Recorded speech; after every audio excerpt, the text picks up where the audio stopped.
மீண்டும் ஆண்டவருடைய வார்த்தைக்கு நேராக நாம் வர கர்த்தர் கிருபை கொடுத்தார். காலைதோறும் அவர் நம்மை எழுப்புகிறார்.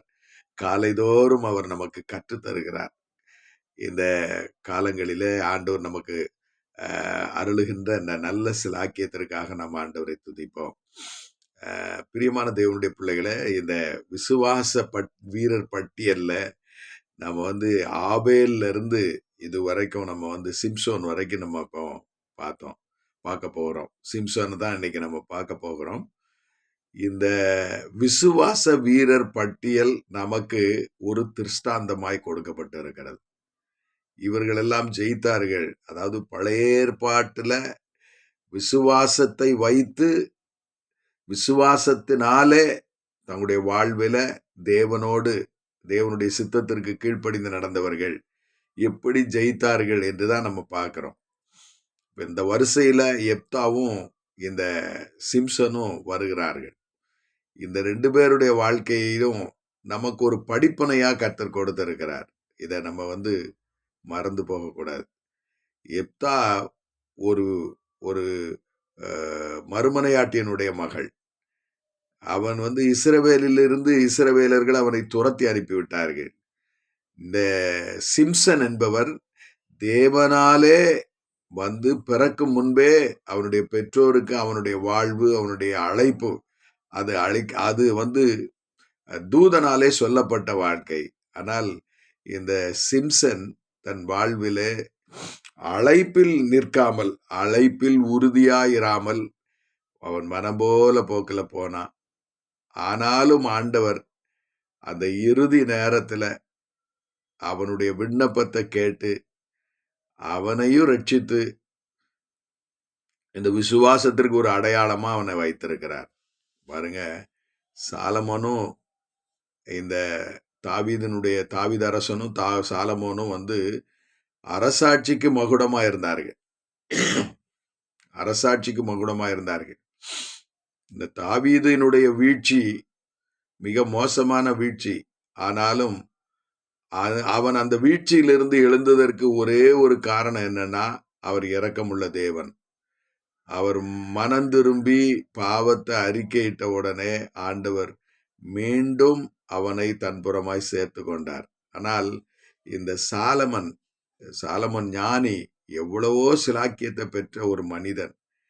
ஆனாலும் தன்னுடைய பாவத்தை அறிக்கையிடாம, தன்னுடைய அக்கிரமத்தை அறிக்கையிடாம, ஆண்டவரை திரும்பவும் பிடிக்காம அவன் தன் வாழ்க்கையில மரித்து போனான்.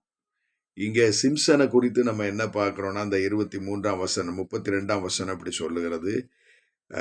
பின்னும் நான் என்ன சொல்லுவேன், கிதியோன், பாராக், சிம்சன், எப்தா, தாவீது, சாமுவேல். இந்த ஒவ்வொரு மனிதர்களும், அதாவது கிதியோன் அவிவிசுவாசத்தின் அடையாளமாக இருந்தாலும் கர்த்தர் இந்த மாமிசத்தினுடைய இச்சையை எப்படி ஜெயிப்பது என்று சொல்லி கற்றுக் கொடுத்தார் அவனுக்கு. பாராக் தேவ வார்த்தைய தேவன் கூட இருக்கிறேன்னு சொன்னாலும் அவனுடைய பயம், தெபோராள் கூட இருந்தால் நான் போகிறேன் என்று சொன்னான். அந்த வார்த்தை அவனுக்கு ஜெயத்தை கொடுத்தாலும் அது முழுமையான ஜெயம் அல்ல. அந்த காரியத்தை நம்ம புரிந்து கொள்ளணும். இப்போ அந்த வரிசையில சிம்சன் வருகிறார். இந்த சிம்சனை குறித்து நம்ம ஏற்கனவே தியானித்திருக்கிறோம். சிம்சனுடைய வாழ்க்கை ஒரு இரட்சகனுடைய வாழ்க்கை. ஆண்டவர் சிம்சனை நியாயாதிபதியா எழுப்புறதுக்கு முன்னாடியே இந்த 13ஆம் அதிகாரம் நியாயாதிபதிகள்ல 13ஆம் அதிகாரத்துல அந்த 7ஆம் வசனத்துல அவனுடைய பிறப்பு அப்படியே ஒரு முழு வடிவம் கொடுக்கப்பட்டது.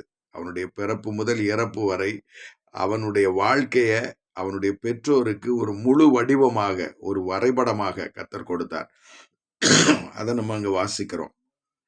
அவர் என்னை நோக்கி, இதோ நீ கற்பந்தரித்து ஒரு குமாரனை பெறுவாய்.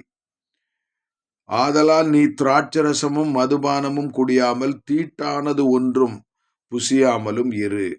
அந்த பிள்ளை பிறந்தது முதல் தன் மரண நாள் மட்டும் தேவனுக்கென்று நசரேனாயிருப்பான் என்று சொன்னார். இதுல அந்த தாய்க்கு கர்த்தர் சொன்ன வார்த்தை என்ன தெரியுமா? தீட்டான ஒன்றையும் தொடாத. தாய்க்கு மட்டுமில்ல, அவனுடைய மகனுக்கும் அதுதான். நீ இதை கற்றுக்கொடு என்று சொன்னார். யாருக்கு? தாயினிடத்துல, தகப்பனிடத்துல அந்த வார்த்தைய அவங்க சொன்னாங்க. அந்த அந்த வார்த்தையை பார்த்தீங்கன்னா, தேவனுடைய வார்த்தை என்ன அப்படின்னு சொல்லி பார்த்தீங்கன்னா, மரண நாள் மட்டும் தேவனுக்கென்று நசரேயனாயிருப்பான். ஒரு வேறு பிரிக்கப்பட்ட வாழ்க்கை. அந்த வேறு பிரிக்கப்பட்ட வாழ்க்கையில ஆண்டவர் நமக்கு என்ன சொல்லுகிறார்னா, உன் அழைப்புல உறுதியாயிரு. ரட்சிக்கிற கர்த்தர் விசுவாச ஓட்டத்தை, அதனாலதான் நம்ம சொல்றோம், விசுவாச ஓட்டம் 100% அந்தந்த விசுவாசிக்குரியது. ஆண்டவர் உங்களை ரட்சித்தார், அது கிருபையினால ரட்சித்தார். உங்களுக்கு அவர் நமக்கு ரட்சிப்பு மட்டுமல்ல, நமக்கு அவருடைய பரிசுத்தாவியானவரை நமக்கு கொடுத்துட்டாரு. நமக்கு ஏகப்பட்ட சிலாக்கியங்களை ஆண்டவர் கொடுத்திருக்கிறார். பழைய ஏற்பாட்டு பரிசுத்தவான்களுக்கு கிடைக்காத பெரிய சிலாக்கியம் கிறிஸ்து. கிறிஸ்துவனுடைய வாழ்க்கை நமக்கு ஒரு நல்ல மாதிரி. நம்ம இப்போ வேத வாக்கியங்களை வாசித்து தான் நம்ம வசனத்தின்படி தான் வாழணும் அப்படின்னு இல்லை. கிறிஸ்துவ பார்த்து வாழணும். ஒரே ஒரு கேள்விதான், ஒரே ஒரு கேள்வி மனசுல நீங்க எந்த சந்தர்ப்பத்திலையும் கேட்டு பார்த்துருங்க. கிறிஸ்து இதை இப்போது என் நிலைமையில கிறிஸ்து இருந்தால் இதை செய்வாரா என்று நீங்க கேள்வி கேட்கணும். அவர் செய்வார்னா அது தேவ சித்தம், அவர் செய்ய மாட்டார்னு அது தேவ சித்தம் இல்லை. இதுதான் ரொம்ப முக்கியமானது. சிம்சனுடைய வாழ்க்கையிலையும் கிறிஸ்துவு அவனுடைய பிறப்பு முதல் மரணம் வரைக்கும் அவனுடைய வாழ்க்கை ஒரு ஒரு வரைபடம் போல சொல்லப்பட்டது. ஆனா அந்த காரியத்தை அவனுடைய பெற்றோர் அவனுக்கு சரியா டீச் பண்ணல. அதை அவங்க சரியா செஞ்சிருந்தா அவன் திம்னாத்துக்கு போயிருக்க மாட்டான். அந்த வேசியின் இடத்துல அவன் பிரவேசித்திருக்க மாட்டான். அந்த காரியத்துல அவங்க ஓட்ட விட்டதுனால அந்த அந்த தேவ மனுஷன் எவ்வளவு சிக்கல்ல மாட்டிக்கொள்ளுகிறான் பாருங்க. நம்ம இன்றைக்கு நம்முடைய அழைப்புல நம்ம உறுதியா இருக்கணும். நீங்க ரட்சிக்கப்பட்டுட்டோம், நமக்கு அபிஷேகம் கிடைச்சிட்டு நாம தேவனுடைய கரத்துல இருக்கிறோம், உண்மைதான். ஆனா உங்க அழைப்புல நீங்க உறுதியா இல்லைன்னா நீங்க தேவனை தூஷிக்கிற இடத்துல நிப்பீங்க. தேவனுடைய நாமம் மகிமைப்படாத ஒரு இடத்துல நீங்க போய் மாட்டி அங்க சிம்சனை போல ஒரு கேலி பொருளா நிக்க வேண்டிய ஒரு சூழ்நிலை வரும். ஆனா இந்த சிம்சனுடைய வாழ்க்கையில ஆண்டவர் நமக்கு என்ன கற்றுக் கொடுக்கிறார் என்றால், நீங்க யோவான் 6ஆம் அதிகாரத்துல ஆண்டவர் என்ன சொல்றாருன்னா, 39ஆம் வசனம் பாருங்க. அவர் எனக்கு தந்தவைகளில் ஒன்றையும் நான் இழந்து போகாமல் கடைசி நாளிலே அவைகளை எழுப்புவதே என்னை அனுப்பின பிதாவின் சித்தமாயிருக்கிறது. இதுல பாத்தீங்கன்னா, அவர் எனக்கு தந்தவைகளில் ஒன்றையும் நான் இழந்து போகாமல். பிதா தெரிந்தெடுக்கப்பட்ட பாத்திரங்களை இழந்து போக விரும்புகிறது இல்லை எந்த சந்தர்ப்பத்திலும். இந்த விசுவாச ஓட்டத்துல ஒவ்வொரு நாளும் நம்மை சீர்தூக்கி பார்த்து தேவனுடைய குமாரனாகிய இயேசு கிறிஸ்துவனுடைய பரிசுத்தத்திற்கு முன்னால, ஏன்னா கிறிஸ்து இந்த உலகத்துல நம்மை போல வாழ்ந்தார், சரீரத்துல வாழ்ந்தார், ஒரு மனிதனாக வாழ்ந்தார். அந்த 33.5 வருட வாழ்க்கை பொய்யல்ல, அது வரலாறு. கிறிஸ்து நம்முடைய வாழ்க்கையில நமக்கு ஒரு மாதிரியா இருக்கிறார். அவர் மனிதனாக சிம்சனை போல இந்த உலகத்துல வாழ்ந்தார். சிம்சனுக்கு சொன்னது போலதான் மரியாளுக்கு சொல்லப்பட்டது. உன்னுடைய கருவில உற்பத்தி ஆகிறது அது பிதா பிதாவினுடைய பரிசுத்த ஆவியானவரால அது உற்பத்தி ஆகிறது. அவர் சர்வலோகத்தின் பாவத்திற்காக மரிக்க போறாரு. அவர் பரிசுத்தர், என்னுடைய நேசகுமாரன் என்று சொன்னார். அதே மாதிரி தான் மனோவாவினுடைய மனைவிக்கும் தேவதூதன் சொன்னார், உன்னிடத்துல அந்த பிறக்க போகிற அந்த பிள்ளை நசரேயன் நசரேயன் என்று சொன்னார். அப்படின்னா என்ன? பிறந்த நாள் முதல் மரண நாள் வரைக்கும் அவர் இந்த சிம்சன் அங்க அந்த வார்த்தை என்ன சொல்லி இருக்குன்னா, அவர் நசரேனாய் மரண நாள் மட்டும் நசரேனாய் இருப்பார் என்று சொல்லி இருக்குது. அதாவது அவனுக்குன்னு ஒரு காலிங், ஒரு அழைப்பு, அதாவது ஒரு ஊழியம் கொடுக்கப்பட்டது. அந்த ஊழியத்துல, அந்த அழைப்புல அவர் உண்மையா இருக்கும்படி அந்த எதிர்பார்க்கப்பட்டது, பரலோகம் எதிர்பார்த்தது. நம்முடைய நடவடிக்கைகள் எல்லாம் பதிவு செய்யப்படுகிறது. பரலோகம் நம்மை பார்த்து கொண்டிருக்கிறது. நம்முடைய வெளிப்படையான வாழ்க்கை, அந்தரங்கமான வாழ்க்கை, இந்த ரெண்டையும் ஆண்டவர் பதிவு செய்கிறார். நீங்க ரட்சிக்கப்பட்ட நாள் முதல் உங்களுடைய இந்த உலகத்துல நம்ம இந்த உலகத்துல நாம சரீரத்தை, உடலை கலட்டி போட்டுட்டு நித்தியத்துக்கு நேரம் போகும்போது, அல்லது கிறிஸ்து சபை எடுத்துக்கொள்ளப்படும் வரைக்கும் ஆண்டவர் நமக்கு நம்முடைய வாழ்க்கையெல்லாம் பதிவிடுகிறார். நம்முடைய ஒவ்வொரு செயல்பாடுகளையும் ஆண்டவர் என்ன செய்கிறார்?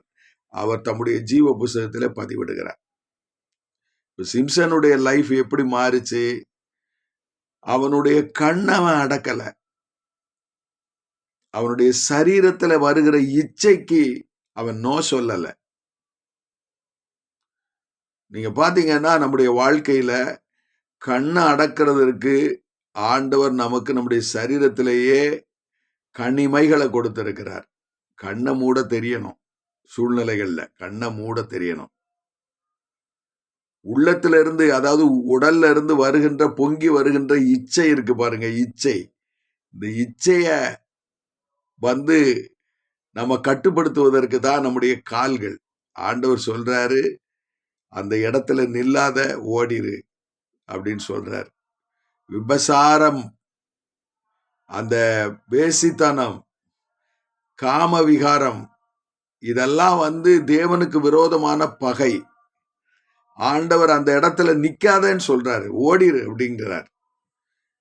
சிம்சனுக்கு இதெல்லாம் போதிக்கப்படல.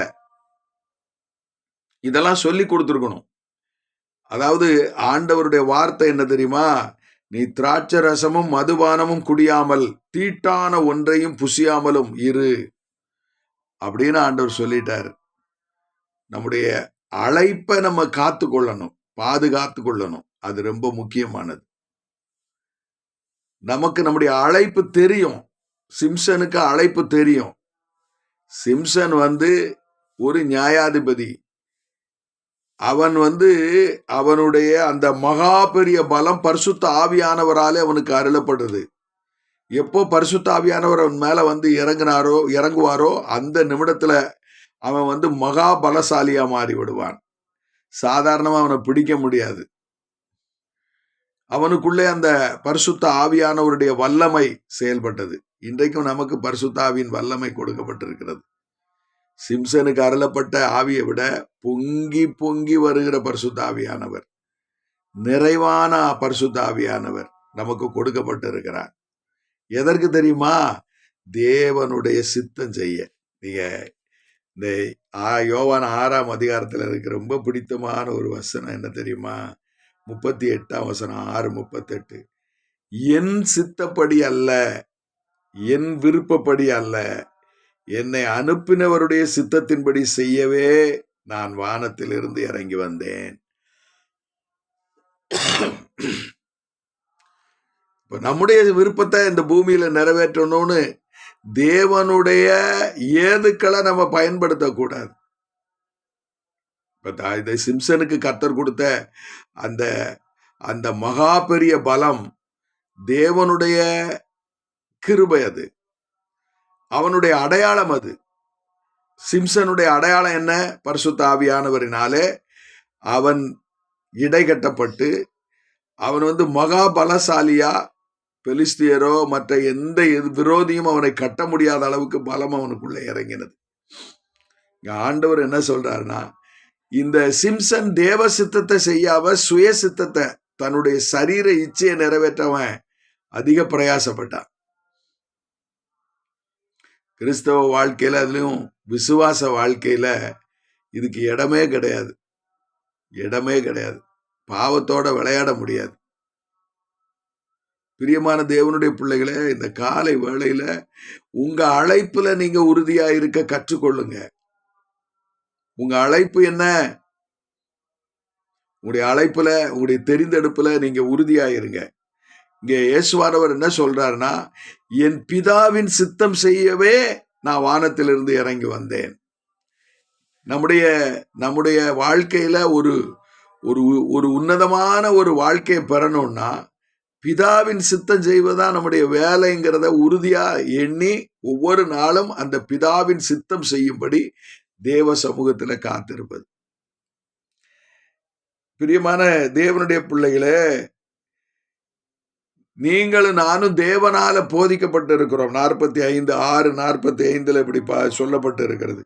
எல்லோரும் தேவனால் போதிக்கப்பட்டு இருப்பார்கள் என்று தீர்க்கதரிசியின் ஆகமத்தில் எழுதியிருக்கிறதே. ஆகையால் பிதாவினிடத்தில் கேட்டு கற்றுக்கொள்ளுகிறவன் எவனும் என்னிடத்தில் வருகிறான். இந்த விசுவாச ஓட்டத்துல வனாந்தர அனுபவத்தை நம்ம தவிர்க்கவே முடியாது. வனாந்தர அனுபவம்னா என்ன? நம்ம ஏற்கனவே பார்த்திருக்கிறோம். வனாந்தரம் அனுபவம் என்ன? நானும் என் தேவனும், நானும் என் ஆண்டவரும், என் இரட்சகரும். அன்றாடம் நம்முடைய வாழ்க்கையில இந்த வனாந்தர அனுபவம் கட்டாயம் இருக்கணும். இயேசுதான் நமக்கு நல்ல மாதிரி. அவர் இந்த உலகத்துல வாழ்ந்த போது வனாந்தரமான இடத்திற்கு அவர் அதிகாலையிலேயே புறப்பட்டு போவார். தேவனோடு உறவாட அந்த நாளின் காரியங்களை பற்றி கேட்டு தெரிந்து கொண்டு செயல்பட்டார். சிம்சனுடைய வாழ்க்கையில ஆவியானவர் இருந்தாலும், அவன் வனாந்தரத்துல இருந்தாலும், பெரும்பாலும் அவன் வீட்டுல தங்கினதாக நம்ம வேதத்துல வாசிக்கல. அவன் வனாந்தரத்துல வாழ்ந்தாலும், ஆனா தேவனோடு அவன் சஞ்சரிக்கல. அதுதான் பிரச்சனை. அவன் தன்னுடைய சரீர இச்சையை நிறைவேற்றுவதற்காகவே அவன் வனாந்தரத்துல இருந்தான். இன்றைக்கு நீங்களும் நானும் ஆண்டவருடைய சித்தம் செய்யும்படி அழைக்கப்பட்டு இருக்கிறோம். வாழ்க்கை குறுகியதுதான். சிம்சன் ரொம்ப நாளெல்லாம் வாழல. பெலிஸ்தேர் கையில மாட்டின பிறகு, கண்ணு பிடுங்கப்பட்ட பிறகு, அவன் சிறையில இருக்கும்போது பாத்தீங்கன்னா அவன் ஒரு கேலி பொருளா தான் வாழ்ந்தா. பிறகு திடீர்னு ஒரு நாள் அவன் மறிக்க வேண்டிய ஒரு சூழ்நிலை வந்தது. பிரியமான தேவனுடைய பிள்ளைகளே, நம்முடைய அழைப்புல நாம உறுதியா இருக்க வேண்டியது அவசியம். நம்முடைய அழைப்புல எப்படி உறுதியா இருக்க முடியும்? நீங்க தேவனோடு வனாந்தரத்துல சஞ்சரித்தா மட்டும்தான் அது கிடைக்கும். ஒவ்வொரு நாளும் அந்த நாளுக்கான எல்லா வேலைகளையும், எல்லா செயல்களையும் அந்த காலை வேளையில கர்த்தர் நமக்கு கற்றுக் கொடுத்துருவாரு. நீங்க ஆயத்தமா வந்தீங்கன்னா ஏற்கனவே காத்திருக்கிற தேவனுடைய பிரசன்னத்தை நீங்க பார்க்க முடியும்.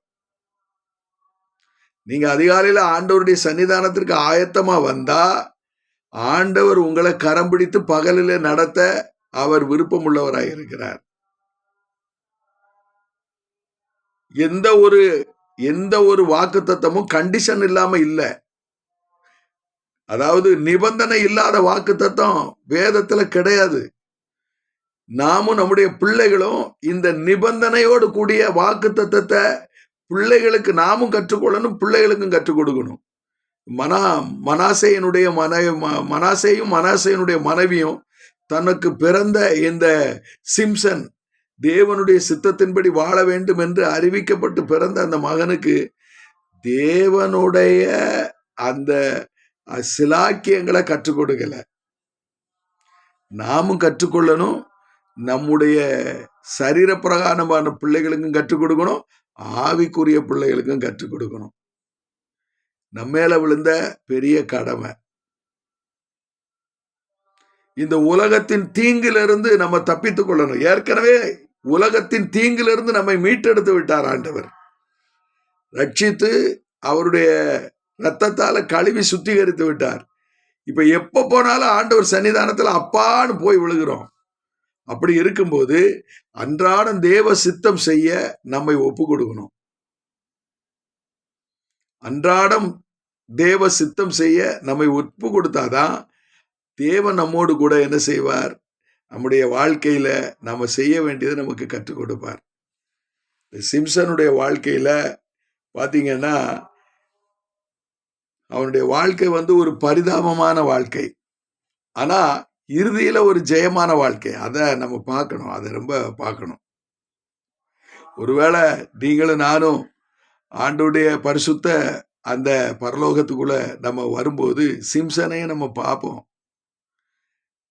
அப்போ அந்த சிம்சனுடைய காரியத்தை நம்ம எவ்வளவு பெரிய பலசாலி, எப்படி அவன் வாழ்க்கை மாறுச்சு, ஆனாலும் கடைசியில தப்பி பிழைச்சு வந்துட்டான். பாருங்க, சிம்சன் தன்னுடைய விசுவாசத்தை விட்டு விடவில்லை. அதாவது பாவத்தினுடைய பாதாளம் வரைக்கும் போன இந்த சிம்சன், நல்லா கவனிங்க, பாவத்தின் பாதாளம் வரைக்கும் போன சிம்சன், பாவத்தோட கொஞ்சம் கூட பயம் இல்லாம அந்த மலைப்பாம்போட அப்படி விளையாடின அந்த சிம்சன், அந்த மலைப்பாம்போட விளையாண்டு விளையாண்டு விளையாண்டு தன்னுடைய கண்ணையும் இழந்து அப்படிப்பட்ட பரிதாபமான ஒரு நிலைமையில இருந்த போதும் அவனுடைய விசுவாசத்தை அவன் எப்படி பெருக்கி கொண்டான் தெரியுமா? என்னை அழைத்தவர் எனக்கு கடைசியில உதவுவாருன்னு நம்பிக்கை வச்சான். இந்த நம்பிக்கை எப்படி வந்தது தெரியுமா? தன் பாவத்தை அவன் அந்த கடைசி நேரம் அறிக்கையிட்டான். அந்த வசனத்தை நீங்க பாத்தீங்கன்னா 16ஆம் அதிகாரத்துல அந்த 20ஆம் வசனம் 21ஆம் வசனம் பாருங்க. அவனுடைய மன்னிக்கணும், இந்த 16ஆம் அதிகாரத்துல கடைசியா பாருங்க 30ஆம் வசனம் அப்படி சொல்லுகிறது. அவன் எப்படி ஜெபிக்கிறான் பாருங்க. என் ஜீவன் பெலிஸ்தரோட கூட மடிய கடவது என்று சொல்லி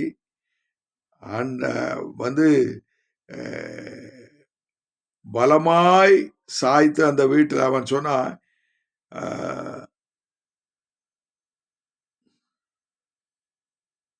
இந்த அந்த 28ஆம் வசனத்தை பாருங்க. 28ஆம் வசனம் அந்த அறிக்கையிடுதல் அங்கே இருக்கிறது. அப்பொழுது சிம்சன் கர்த்தரை நோக்கி கூப்பிட்டு, கர்த்தராகிய ஆண்டவரே, நான் என் 2 கண்களுக்காக ஒரே தீர்வாய் பெலிஸ்தேர் கையிலே பழிவாங்கும்படிக்கு இந்த ஒரு விசை மாத்திரம் என்னை நினைத்தருளும் தேவனே, பலப்படுத்தும் என்று சொல்லி சிம்சன் அந்த வீட்டை.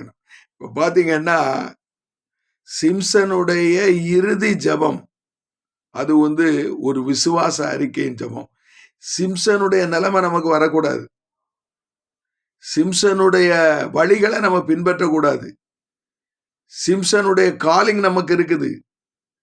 ஆனா சிம்சன் கடைசியில ஜெபிச்சது போல நம்ம ஜெபிக்க கூடாது. அப்படிப்பட்ட ஒரு வாழ்க்கை மிக பரிதாபமான ஒரு வாழ்க்கை. பரீட்சையில ஜஸ்ட் பாஸ் பண்றது வெக்கமான ஒன்று. ஃபெயில் ஆனா கூட திரும்ப எழுதி நல்ல மார்க் வாங்கிடலாம். ஆனா ஜஸ்ட் பாஸ் 35 மார்க் வாங்கி பாஸ் பண்றது வெளியே சொல்ல முடியாது. பாஸ் ஆயிட்டேன் அவ்வளவுதான், என்னப்பா மார்க்கு பல்ல காட்டுவாங்க, முடியாது. ஜஸ்ட் பாஸ் வெளியே சொல்லவே முடியாது. அந்த மார்க்கை சொன்னோம்னா கேவலம். அதே மாதிரிதான் இந்த சிம்சனுடைய வாழ்க்கை. கடைசி நேரத்துல விசுவாசத்தை பிடிச்சு ஜெபித்து விசுவாச வீரருடைய பட்டியல்ல இடம் பெற்றான். ஆனா அந்த விசுவாச வீரனுடைய பட்டியல்ல கடைசியா அந்த வீட்டோ பவர் என்ன தெரியுமா? அவன் தன்னுடைய பாவத்தை அறிக்கையிட்டு, எனக்கு இறங்க ஆண்டவரே என்று கேட்டான். இந்த ஒரு விசை எனக்கு என்னை நினைத்தருளும் என்று ஜெபித்தான். அப்படி அவன் சொல்லும் போது, என் ஜீவன் பெலிஸ்தரோட போட்டும், பெலிஸ்தியருடைய கையிலிருந்து இஸ்ரவேலை மீட்க அபிஷேகிக்கப்பட்ட இந்த சிம்சன் கடைசி நிமிடத்துல அவன் சொல்ற வார்த்தை என்ன தெரியுமா? நான் பெலிஸ்தருடைய போறேன், என் ஜீவனை மட்டும் நான் இந்த சரீரம் மண்ணோட மண்ணா போட்ட ஆண்டவரே, என்னை மன்னித்து மன்னித்து ஏற்றுக்கொள்ளுங்க, என் ஜெபத்தை கேட்டு எனக்கு மீண்டும் ஒரு வாழ்வழிங்கன்னு சொன்னான். பிரியமான தேவனுடைய பிள்ளைகளே, இந்த சிம்சன் நமக்கு ஒரு நல்ல திஷ்டாந்தம் அல்ல, பின்பற்றத்தக்க நல்ல மாதிரி கிடையாது. விசுவாசத்துல ஜெயம் பெற்றார். அது தேவனுடைய இரக்கம். நீங்க கடைசி நிமிஷத்துல நீங்க ஒரு கடைசி நிமிஷத்துல கர்த்தருடைய அந்த மரண தருவாயில அடியனை நினைத்தருளும் என்று சொல்லி ஜெபித்த போது அதே ஜெபத்தை தான் இந்த சிம்சன் செய்தான். ஆண்டவர் இரக்கம் உள்ளவர், மனதுருக்கம் உள்ளவர். தன்னிடத்துல வருகிற எவனையும் அவர் தள்ளுகிறதில்லை. அங்க யோவான் 6ஆம் அதிகாரத்துல 37ஆம் வசனம் இப்படி சொல்லுகிறது, பிதாவானவர் எனக்கு கொடுக்கிற யாவும் என்னிடத்தில் வரும், என்னிடத்தில் வருகிறவனை நான் புறம்பே தள்ளுவதில்லை. மரண படுக்கையில ஆண்டவரே என் பாவத்தெல்லாம் மன்னியும் சொல்லி ஜெபித்து ஈடேறுகிறவர்களையும் ஆண்டவர் சேர்த்து கொள்ளுகிறார். அந்த ரகசியம் நமக்கு புரியணும். ஆனா அது ஒரு ஒரு ஒரு நல்ல மாதிரி கிடையாது. ஒரு நல்ல மாதிரி என்ன தெரியுமா? தன்னுடைய அழைப்புல உறுதியா இருக்கிறது தான் நல்ல மாதிரி. கிறிஸ்து நமக்கு எப்படி அடையாளமா மாறினாரு? அவர் பிதாவின் சித்தம் செய்வதை தான் வாழ்நாள் பூரா அவர் இலக்கா வைத்திருந்தார். அதனாலதான் அவர் தேவனுடைய வார்த்தையா மாறினார். அந்த வாழ்க்கை தேவனோட இணைக்கப்பட்டிருந்தது. இன்றைக்கு நமக்கும் அதே வாழ்க்கை, கிறிஸ்துவுக்கு அறிவிக்கப்பட்ட அதே வாழ்க்கை நமக்கும் அருளப்பட்டிருக்கு. பிரியமானவர்களே, பிதா கிறிஸ்துவுக்கு என்ன சொன்னாரு? என் இருதயத்திற்கு எனக்கு பிரியமானவர் அப்படின்னு சொன்னாரு. நம்மளே ஆண்டவர் பிரியமானவனே, உன் ஆத்துமா வாழ்வது போல நீயும் எல்லாவற்றிலும் வாழ்ந்து சுகமாய் இருன்னு தான் வாழ்த்துகிறார். பிரியமான தேவனுடைய பிள்ளைகளே, நம்முடைய வாழ்க்கையை நம்ம பிதாவோட இணைச்சிடணும், குமாரனோட இணைச்சிடணும், பரிசுத்தாவியானவரோட இணைச்சிடணும். நமக்கு மாதிரி கிறிஸ்துதான். இந்த கிறிஸ்துவனுடைய வாழ்க்கை அப்பழுக்கற்ற ஒரு வாழ்க்கை. பிதாவினுடைய சித்தம் செய்வதற்கு ஒரு ஒரு ஒரு ஒரு அப்படியே ஒரு உன்னதமான ஒரு வாழ்க்கை அது. இன்னைக்கு நீங்க எந்த சந்தர்ப்பத்துக்குள்ள போனாலும் கிறிஸ்துவ நீங்க மனதில் வைத்து, அவர் இப்படி செய்வாரா, அவர் இப்படி பேசுவாரா, அவர் இப்படி பார்ப்பாரா, அவர் இந்த காரியங்களை கேட்பாரா, அவர் இப்படி ஒரு பொருளை வாங்குவாரா அப்படின்னு நீங்க கேட்டுட்டீங்கன்னா, உங்களுக்கு நீங்க விசுவாச ஓட்டத்தில் இருக்கீங்களா, நீங்க சரீர இச்சையில இருக்கீங்களான்னு தெரிஞ்சிடும். இந்த காலை வேளையில ஆண்டவருடைய சன்னிதானத்துல வந்திருக்கிற நீங்களை நானும் பிதாவினுடைய சித்தம் செய்ய நம்மை ஒப்பு கொடுப்போம். அழைப்புல உறுதியா இருப்போம். கடைசி நேரத்துல ரட்சிக்கப்பட்டுடலாம்னு நினைச்சிட்டு நம்முடைய வாழ்க்கை தாறுமாறான பெண் ஒட்டகத்தை போல அது இருக்கக்கூடாது. இந்த காலை வேளையில ஆண்டவரே, எனக்கு உம்முடைய கிருபையை தாரும், உடைய இரக்கத்தை தாரும், உம்முடைய சித்தம் செய்ய எனக்கு உதவி செய்யும் என்று ஜெபிப்போம். கண்களை மூடி ஜெபிப்போம். நல்ல ஆண்டவரே, இந்த காலை வேளைக்காக துதிக்கிறோம், ஸ்தோத்திரிக்கிறோம். எங்களோடு நீர் பேசி இருக்கிறீர். எங்களுடைய வாழ்க்கை உம்முடைய சித்தம் செய்வதே இந்த பூமியில ஆண்டவரே பிரதானமாக கொண்டதாக இருக்க கர்த்தர் கிருபை செய்யும். தொடர்ந்து எங்களை உயிர்ப்பியும் பலப்படுத்தும். இயேசுவின் நாமத்தில் வேண்டுகிறோம் நல்ல பிதாவே, ஆமென்.